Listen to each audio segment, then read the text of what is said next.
zanita panina Pasian pina nuam loi manina kung din to ding sibina ka kiswanga lama sa laina to pa Pasian to pina suma homom laileng kabuta ay zongina denina tiam na ni sungina dong khat na isak sungina iging sa inom silay takina alung simang suak mama ben ihop kipat pan Pasian ina mi pol khatung ho pikhin ina katheya dalung tangu onglong hin piang thang nai lo pol khat zong piang thak nop na ke zong piang thak u thi ve mo ki piang thak le hoi ding hi ve o chi nop na pol khat lung sima ong hin ina katheya bungen pak ning mo Pasian o kalung tang teo kiging hin tai piang thak nai lo lung tang te zong piang thak ding kiging hin ai manin khasiang thawin nang semin la na kam malung tu in la piang thak nai lo tiang pian chin kong thu mi piang thak hin thanem hin te zong ong phong kik ding nai man lung dam kong ko he na om pi na thakin khat ve lai kamwa ko hi to pao jesu minin kong thu mi amen nung kum April khai na niang tui saya katut layu na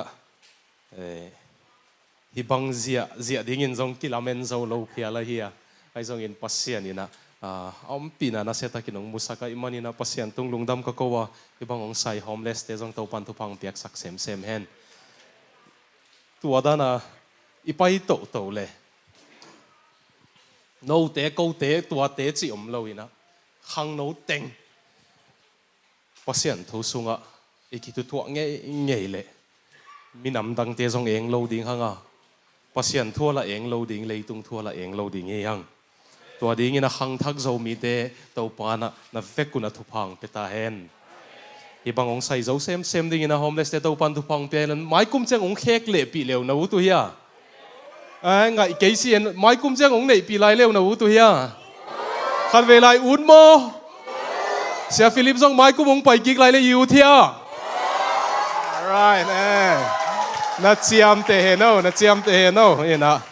yes homeless te zong tung ina pat le homeless lo real estate pe khong to khek kol mai de mo minu na selwai chiang homeless pan real estate ben chi khong bang ngom khang de mong la hoi liang e okay tunai nong tam gen no lo nang lut suk leng zanita kina Romalian som le ni na neu khat pan thum na makai te ina ongbul phu na ma bang ina Jesu ading Pasian ading ina asingam hilowina anung tangam Khangno hini china tha ikipia Romans chapter 12 verse 1 le 2 na tak sama mau amang pawa na simule na body uchi na tak sama mau living sacrifice Pasian kya anungta in na piawun chi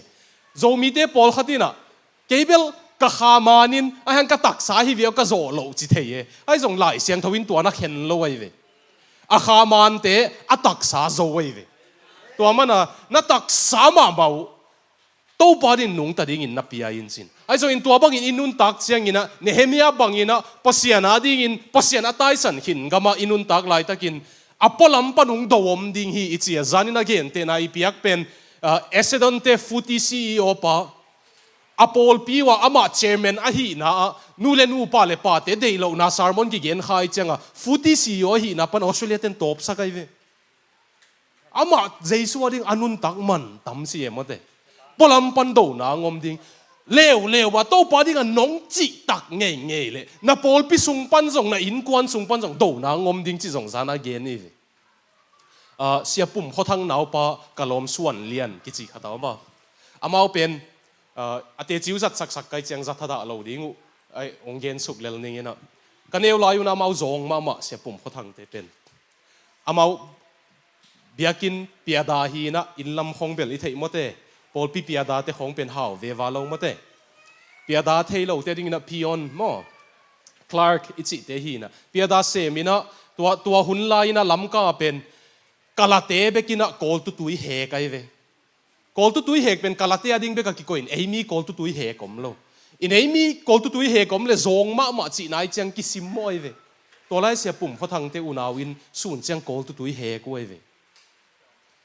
มินจงสมามาอันเอาปัสวันเลียนเป็นปัสยันจ่าตากินะ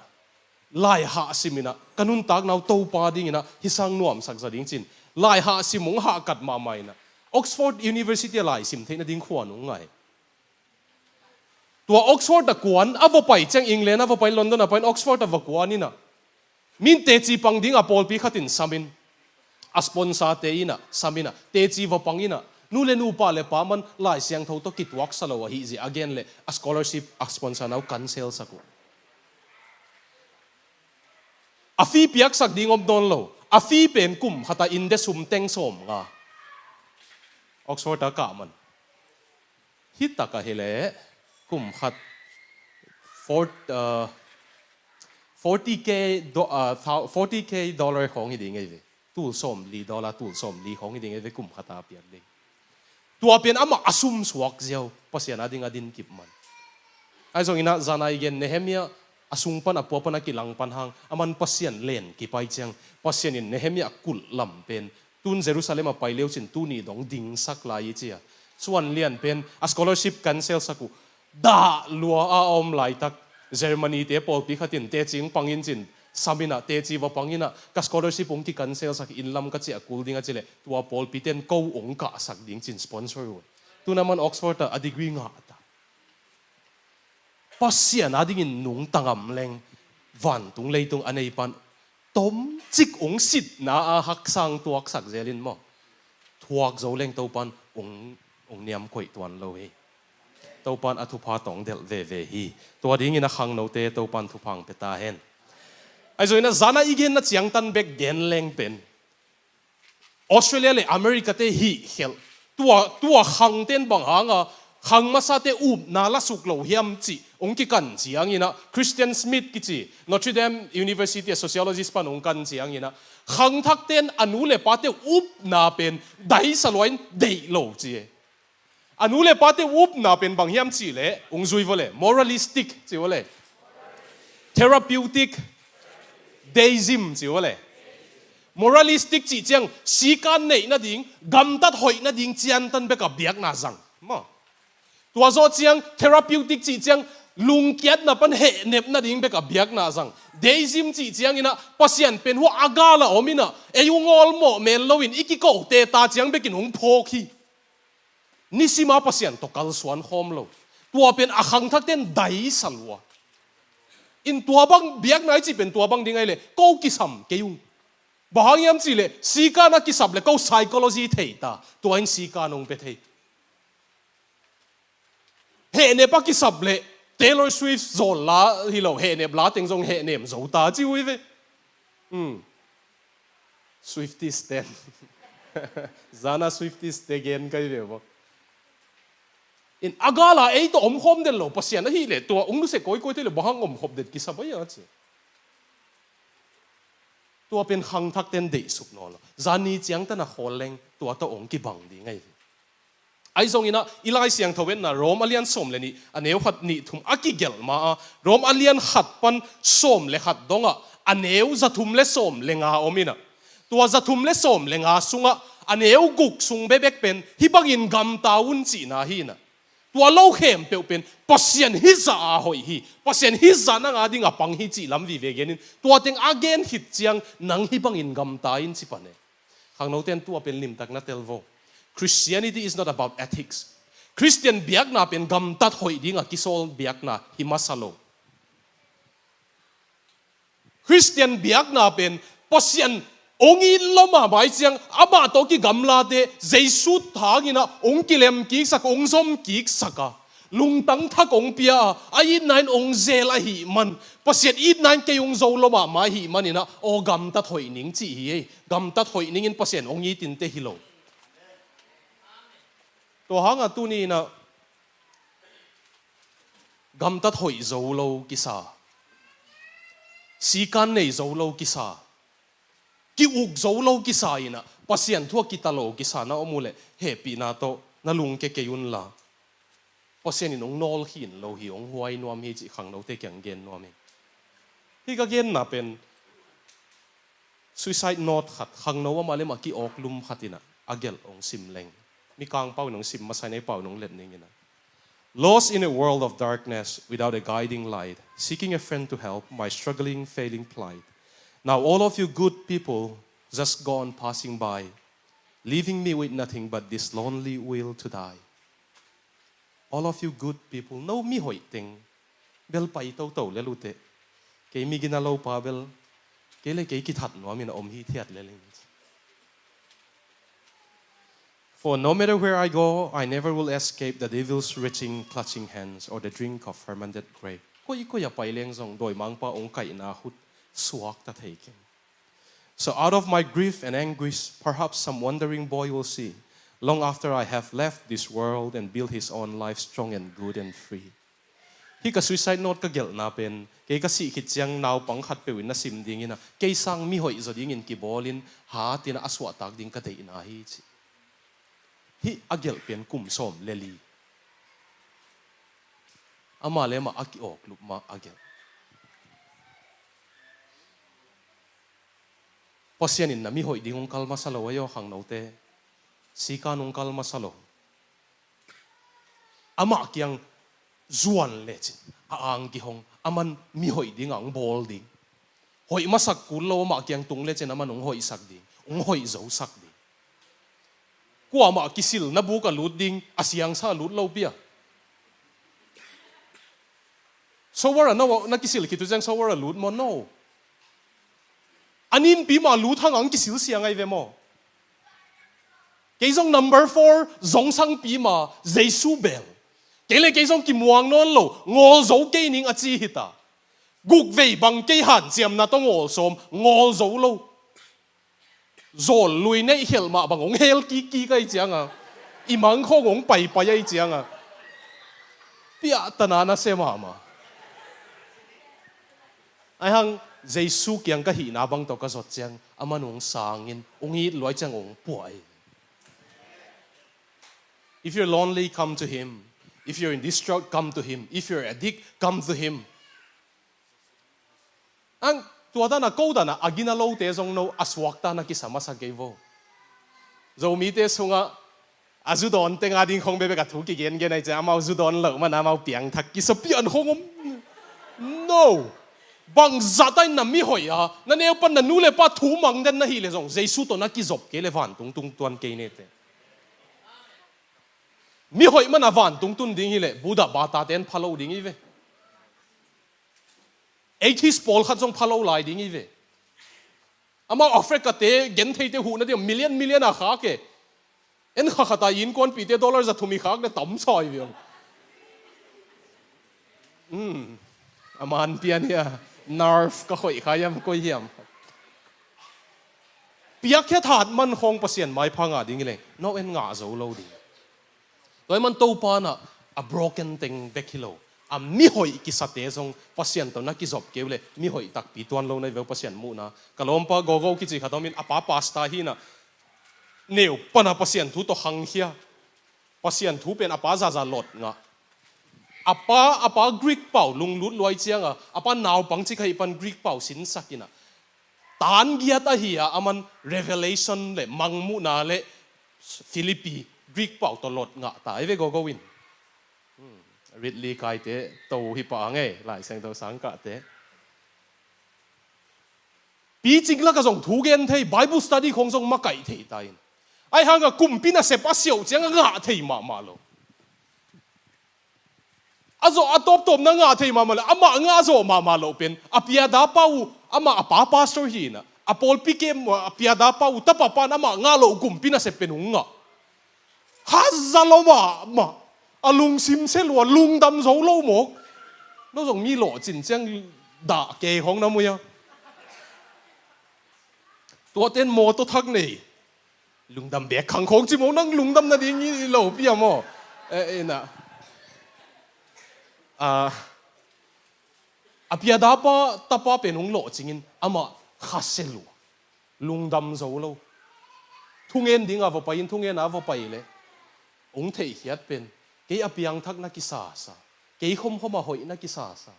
hi za ta lung sim sian nei ka hi lam tun ka ki thei pan tàu bong mai sa câu chi na ka hoi na suang non lo Jesu ka belin tua teng pan ka suak ta chi khat ve ve hong i hoi luat na zong pasian tong da lai khatam pasian mu na Jesu to ikizop kele a hoi kiom tuan lo yo toy man tàu pa na i hoi masak de ngong kal lo wa ai zong ina ama kyang apai te man hoi sakhi bang situation na zuan zonga aman he can change your situation aman na situation ong hek lam dang the ye Philippine aman apai ge ni na ko Philip ka ko unaw ka chang bo aki ki usang ka mo sia pan chin ye sia pa na aman ayat ngam no lo ge ni na ken pol khat kem lai ka chang ki hel ball se lai ve nung kum ka ba de lom ten before and after chiu na puan sil lo ka ta tu teng to gong deng danga ka den na to pulpi da kom na khat before and after chiu na ka te chi ding hi ke level alung kim lo kai ve bang na hi zong na to pa kyang na zuan leo chen pasien nong khek the yong nu le pang pai te lungdam nong pa yu ai zong ina Khangno teng he nem lai pak leng nu le pa zo mi sunga nu le pa tam pi tak kam ki dom zo lo wa hi manuna ata te lung tang na sak tam pi oma ta khasia tam pi oma hi to te kyanga van tunga ipa pen le tunga na pa le na nu to ki bang lo hi ong chinwa mi nge nu gina lo pa gina lo nei kha na mo le Paul Vitsky New York University a psychologist pana the psychology of atheism pasian lo te lungsim chi ong yanina vo tu ma kum zanga lai pan pasian lo mi min thang tengong et chianga akibanga ane yu pen apa waneu la ya simo ai kele apa teu zu khama gina lo mo ai kele apa teun tai san hi teng thuma ki banga nei te ku chi pasian lo mi pil amin thang tengina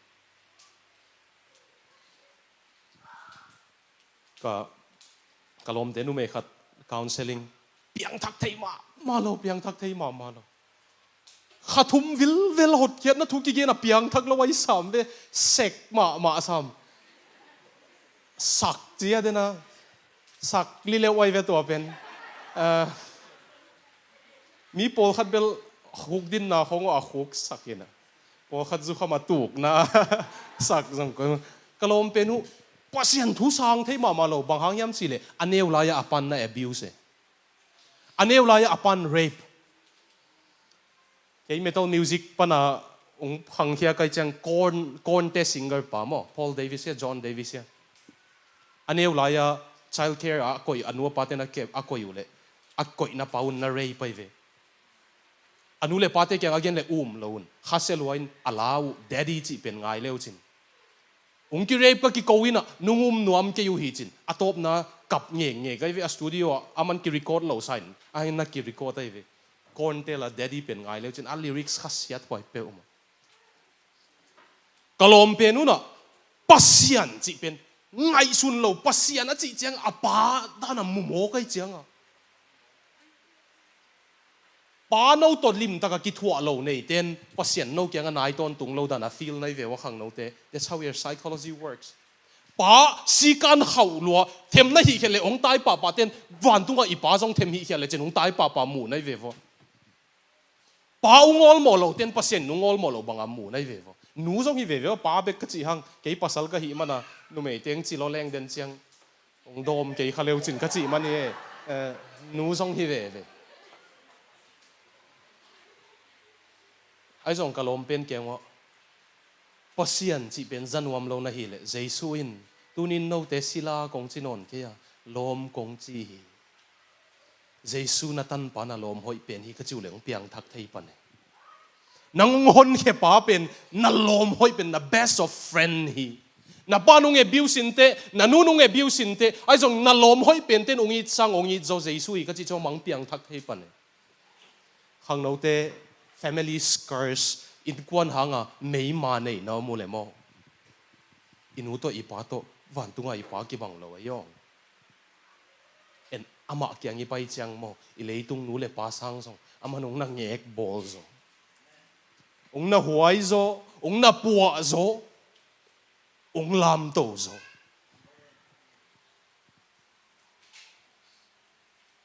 nú le pa hang ina pian thak ding hak sa sa na mu le pasian ina lungtang dam na vekunang peta hen Christian kichi kamal pen lai sang thawa thum vei bebek na ki zang tua thum vei teng zong min sim mo na Christian te chi hilai Christian te mau le mau kichi lo Jesu neu te a chi nau hi na Christian masaten amau le mau Christian a kichi chiang una en Christos kichi na Jesu sunga omte in Christ kichi sol tak polin tua kamal za le som guk le li vei na zang ina lai sang tho bu pa zani vei wal ki zang tua nga sol tak polin van tung aka again ding cheng ina ama le ma akichi na a Jesu sunga om mi khat ka thei hi van tung ka hi Christian masate Jesu sunga om akichi na pe nu pian thak na ichi pen Pasian to akilem lo te Jesu hangin kilem ki na a hi manina Jesu sunga om te pasian to kilem ki gai ve Christianity is not a mere religion. Christianity is about relationship with God and God mending a broken relationship between human beings and God through Jesus Christ. Khangno te Christian biak na chi pen biak na mai hilowa van tung pasianina leitung mi hing te to ama akizop na atan pen Jesu ka lei banga zangina akizop kik sak na hi to hanga Jesu sunga om te chi to mana religion mok do's and don'ts zui ding oma zui lo ding om dana Christian biak na ong pai na hiule lungke ding no Christian biak na pen Jesu to kizom ikizop hit chang aman ong zui zo sakai ve akizom nai lo yom tamo tu zanina moralistic gam ta thoi na ding bek therapeutic ithugen te jong iwang ngai leo chin lo chin na ding bek sob mi hoi na ding bek gen ung lo chin u chang mi hoi u chang biakin a jong mu ha kom no lo ba hang igen te ga mau nga taw ve ai hang a Jesu nei leo mo Jesu in a om pi na biakin sung tai san lo ding we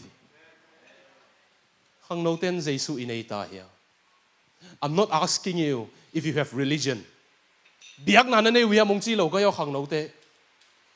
I'm not asking you if you go to church Paul pi na ki piao ya chi ung dong hi lo ga ve I'm not even asking you if you attend Bible study na ne wi am chi zong ung dong hi lo I'm asking you do you have relationship with Jesus Christ Jesu to na ki zom mu ya Khangno te Are you in Christ Jesu sunga na mu yam Khangno te Jesu sunga na om kêu le Jesu to da ki zop kêu le bel bang za tan religion biak na ki pe leo chu jong na nun tang na ki khek ke in te ang Jesu to ki zom leng amanung khek han he veo to pen u lo pi piang khek jong hinon lo alam dak ma pen hidani nong gen te leng ipian thak ma pen bang ji I paten wak lo ding ang sol chang ong sat ding lo mana ki wak lo ông vác ding lau mana ki vak lo ipian thak ma pen pasien thu bang hanga mang pasien a he lo na dinga ipian thak ki chang mo ipa thu bang hanga mang a he ding lau hi lo kapa thu mang leng nuam lo be ki lo in kapa kha se sak nuam keng chia pai tai ken pasien thu mang bang hang pasien he khak ding ka lau man hi masalo aman ong yit lo ma mai chianga hi za ong yit pen ka khasiat sak ding ut non keng hi za ong ngai lua ke tanga ong ki pia pen aun lo bangin om leng khase khale asisa nung bua pen amok na hi khale ut keng chia pai tai ve khang no te to mana religion ni chi le biak na i chi le Jesu sunga om chi pen tua ma yo khang no te it's totally different tuam chi ta ka tuam nu le pang pai te jong hi ve bang zatan na lamu na sei de yu bang zatan khala na sa thei zon phamo sa keng Jesu sunga na om hiang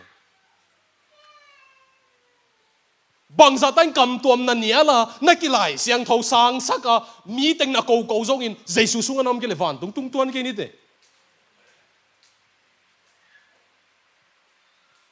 aveka akap kai ta ve langka pom lo tàu pa Jesu ina tàu pa nang ma minin doi hol khai lo ka hiu hiam nang ma minin kam sang hi lo ka hiu hiam mong chi dinga đòi hol khi kêu te cầm sang kêu te chỉ là vậy yo cầm sang vậy yo đòi hol kêu vậy yo lấy tung mi ta en leng Pasian in sang tak tak cái chỉ thế về ai đâu bao giờ suy nè nắng cũng thấy ngay cái gì cũng thấy ngay cái gì bên mò Greek kama ginos có hi nè tua kamal bên mò khát về nu mày to pasal lup hop na cái gì ai hang tua lama cái gì nấu chăng close ta cái job na gen tai close relationship no to cái job cái gì ngay về dây suy nè kamin sang in na lam dang na sep thei hang I don't have relationship with you cái nang to cái job lo chi khami te khami lâu te Giêsu to na ki zo mo ya kha sang lâu te Giêsu to na ki zo mo ya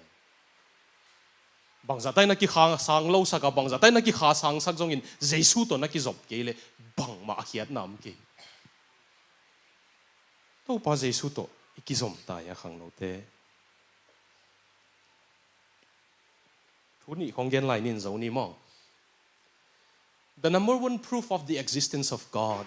Pasian tak pi hi chi atheistic yang na lak na bule mo. Number one proof mo. Theology khong mo. Van tung dong ki sel to thei ye. Asin ten thei niu te. Van tung dong ki sel to thei. Theologian ni ung tu khom sak leo chin. Up na nam nga bang om ding ai ve. Ni da nga medieval hun lai theologian te na chim luau na akinia lu pen. Hi phim bil wang tunga van tung mi bang za akita tam chi hoi ve kinia lu tua kinia la lai bu khong bang bol liang van tung mi chi de pen khai chang khai chin tak sa nei loi cha hi phim tunga bang za kita tam angai sun nom te nau tu na ngai sun theology khong mo kam to mom lai mo om lo mo bang mo van tung dong ki sel to thei de ye Pasian tak pi lo atheist te to jong van tung dong ki sel to thei ai hang ki sel thei lo pen mo Giêsu in ke yung khel hi ka hun paisa enin la Giêsu ka upan kanun tang na ngeno bangan again thei chi pen nial thei lo wei ve. The best proof of the existence of God is a transformed life. Min Pasian lam na lak no pule mo Khangno te Giêsu na nun tang na khek sak vo tua za wala Pasian lam la thei dan non lo ve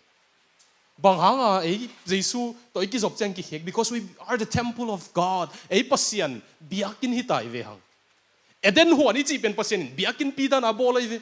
ni gu abol zo chang bang ko ya le ama lim le mel koi biakin sunga lim le mel ki koi zelai ve mi limom zelai ve buddha te khong hindu te khong leo chin Pasian in biakin pi dan eden abol ve nang le ke pen ama lim le mel ama image ve to zo chang Jerusalem biakin piung bol mosi kianga thu kham sing kwanga piak la ya na bol chiang ina ka ona zak na mun hi dinga ka ompi na nga na mun hi dinga ka wang na nga na mun hi ding hi chi the voice of God, the presence of God and the glory of God Pasian wang Pasian ole Pasian ompi na ko yang ading biakin pia thu chiam thak na tun chiang Jesuin thu mi te Christian te Pasian biakin pi hi ta chi nang pen Pasian na mun hi je tôi chiang à cái vàng liền ấy về tôi hang à cái vàng liền ấy về Khangno te no temple of God này về nung ina video khát tung bay kia ina hít ta công bay main sia cái sep na hoa câu biakin liền hilo cái in veng teo biakin he sia pum khó thằng te biakin omin he câu biakin omin ya sia pum khó thằng te ama ai zong ina tam ta wai chang hilama ki suan kia EBC biakin ma ya min câu here CBA omin tua kia nga sangam tha dau te biakin omin ya sangam EBC te se pum khó thang te biakin ki suksiat sak ki hal mei te ten akia nga tha dau te ya asunga lutu na sacrament topa an kwang na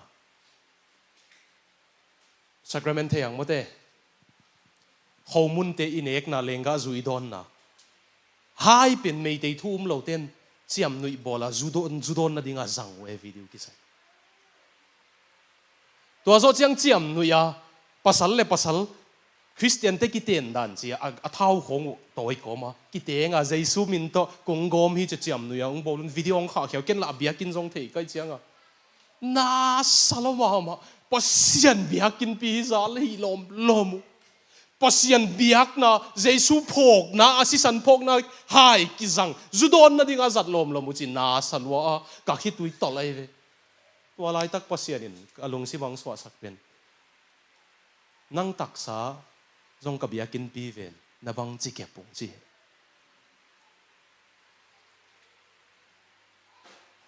nang taksa nang body pen ka temple heaven na bang chi ke ken tua tain na ki hop na biakin lel taksa nguna no taksa thupi sa zoing chi pasian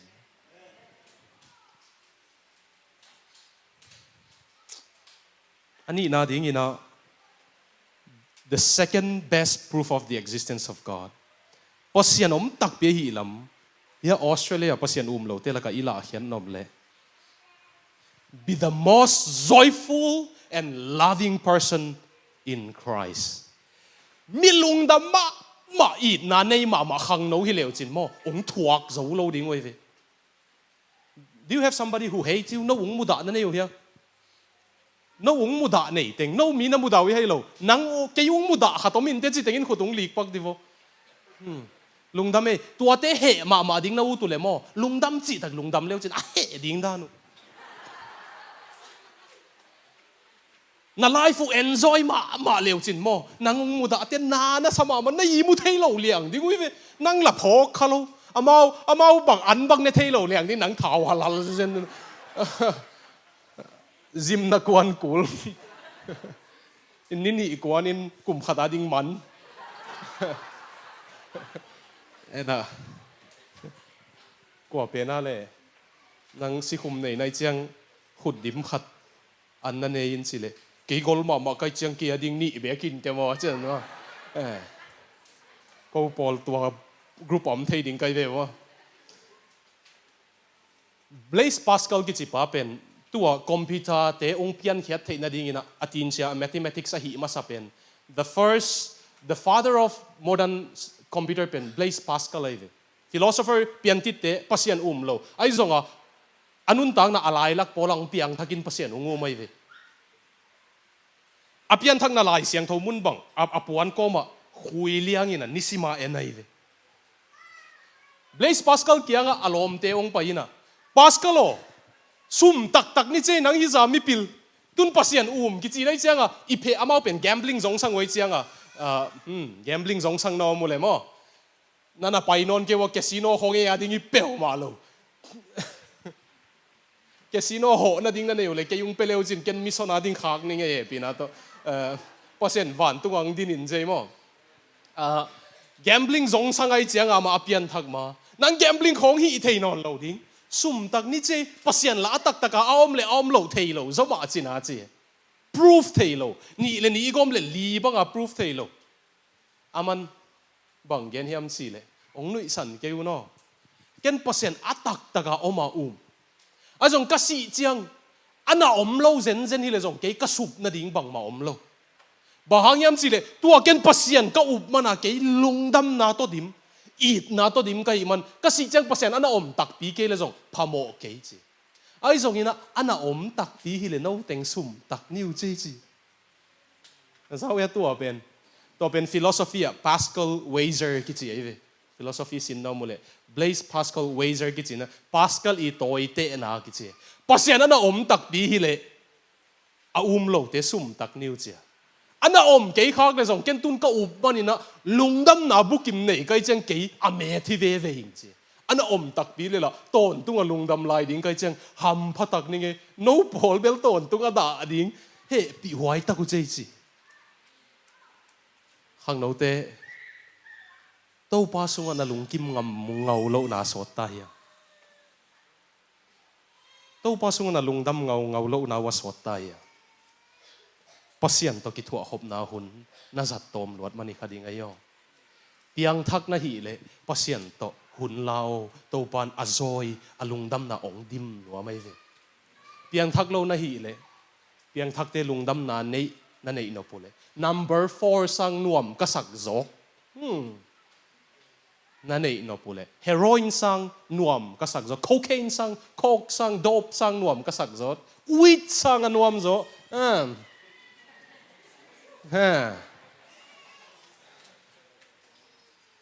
Better than the best vapor and vaping and whatever that is. Tiệp thị tiếng sang dòng ăn uống rồi, champagne sang alim rồi, Giêsu kiang panung pai nuam na tui luang na nei na pule, tàu pan tu san nung pen nuam ei Khangno te. Anei khi ni na adaw sak pian na omule dòng Pasian to hun na zang vo. Mi hingi na lấy tung à iut mà idei mà pen asim pulai ve mi hing ten mo idei pen. Thu ni bebe ve mi hing ten idei. Agilau pen pan amigi pen dong ho pi leo chin zong mo. Alo ching pen pan lo ching lo pen na chi zong ho pi leo chin mo. Nun tak na idei thu ni bebe ki ye. Khat na lungdam ki ut te kai ve. Bahang asum ki zong ki lungdam nuam. Ni na eat ki ut te kai ve. Eat being loved. Tua Billy Graham i sung pa. Sung pa. Leighton Ford pen. Ama zong Pasian thu gen siam min thang hi na. Aneu la ya ong pian chianga apan tai sanai chianga anu la Khangno la in naw kem zo ding hi lo wai chianga foster care ata pe hi ai ve. Atapa pen Canada khang kheto ina Billy Graham sangam nu to ki teng hi. Khang kheto ina Pasian za ta kong piang thakina Billy Graham to ki zuin Pasian thu gen min thang ong hi chianga anuong zong ngei ve man. Anuong zong ki kum som li wala mu khak lo aneu pan amu khak lo anuong zong ki kin atop tom na anu track down the cha anu om na the cha ni khat phone a paina ke tua hing ke Leighton Ford hing na tapa hing kong ho thei dia anu va pai anu to wa ki mu ki ho anu na tek ma ta kum som giat lam na hita achi ading changa nu ke chi ading ke na tunga he lo kai mo lam pi dang nei lo na i mana nong pia khiat thei siam ka hi Pasian min tong mai sak ka hi nanga ke la haw ma ta lel kai chang nanga din bang kong hi sak thei dia nu achi le anu na boy bang mang hi sak ko ong it lelin just love me ong it lelin boy mi hingin isung tong tak ilunggol pen it kong ki u the veo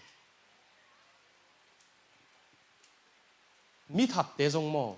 mai tanga tu ho mina ke khat ve zel la thu ge na pai kai chang mi that pianga bahang that na hiam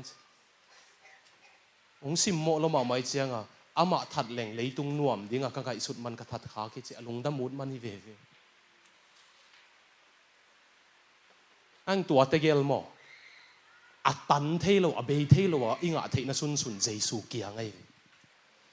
nang le nang ne ki sang jong ong it zo na nu na pa sang jong ong it zo na lungdam ding na ut sang jong na lungdam ding ong de sak zo Jesu hi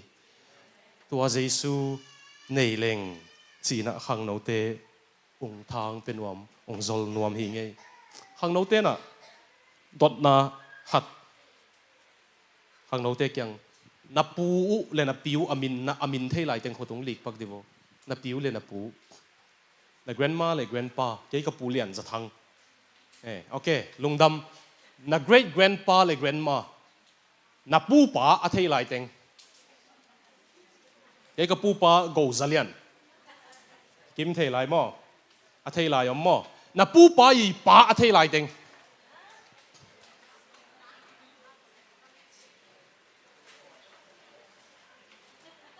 kia put go lungdam na pu pa i pa a thei lai teng om non lo mo to pen kum bang za pai man kum za khat jong hi lo mai thei mo le siu tuai gen teng phok khanon lo i ve mo bad news bang za tai na ki thu pi sak jong mo tu zo kum so ma khi chang leitu ka ko ma ne yung thei non lo di na pu na ngona min na thei non lo pi nang tu ten nang ong thei ding sa yeah, they are from India and Myanmar. They're sort of Asian, you know. We are Aussies. Ung chilel de na tu te nong thei non lo ding pia.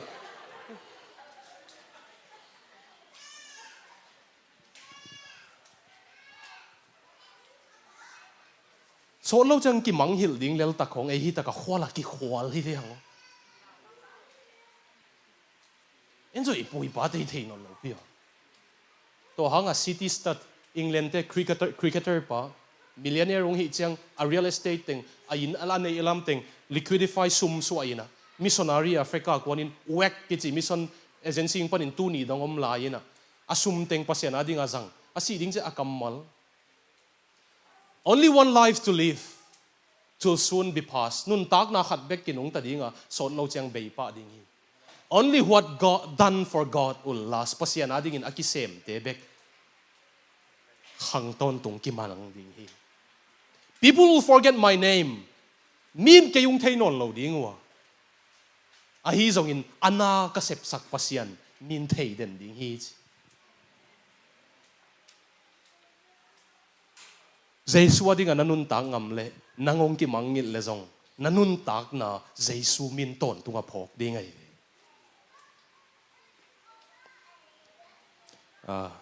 lom te pinato ong kal to hen la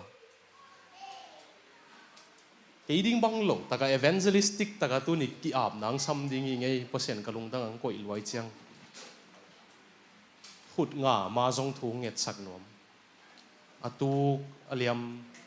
belom lo ding bahang yam sile hia sia te muan wai lo ma man zia zia le ding azong na nu mei khatang thung gen ding ina ong zo ning mo John MacArthur kichi America Pasian thu gen khatomina California topan Master University kichi sangin khat nei na tuapa I thu gen Iran at nungak no khatina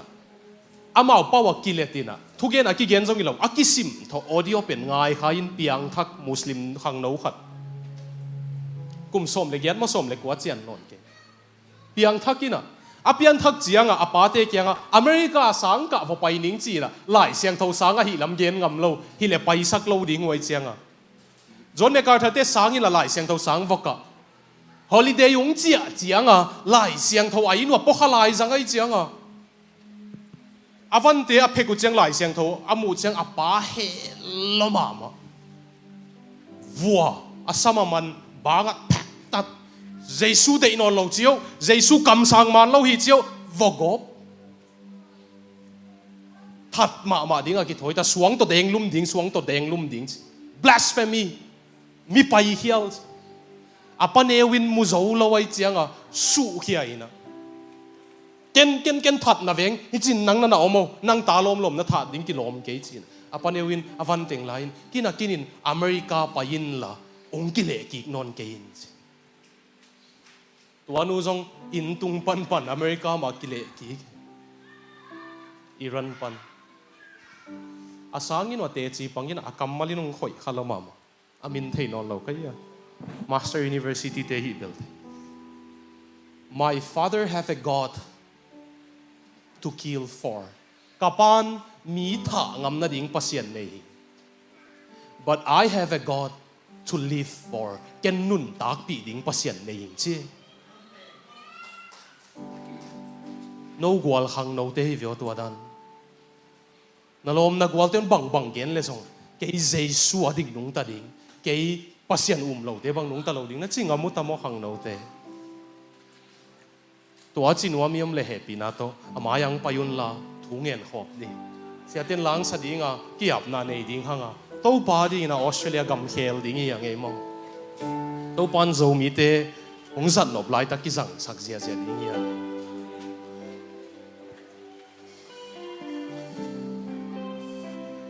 thunget sak ding u ki ap nom te mayang payun mo sia te happy na to sia kem pe sia ma te zong sia nu te zong e pinatong payulay Khangno te thungin sang ni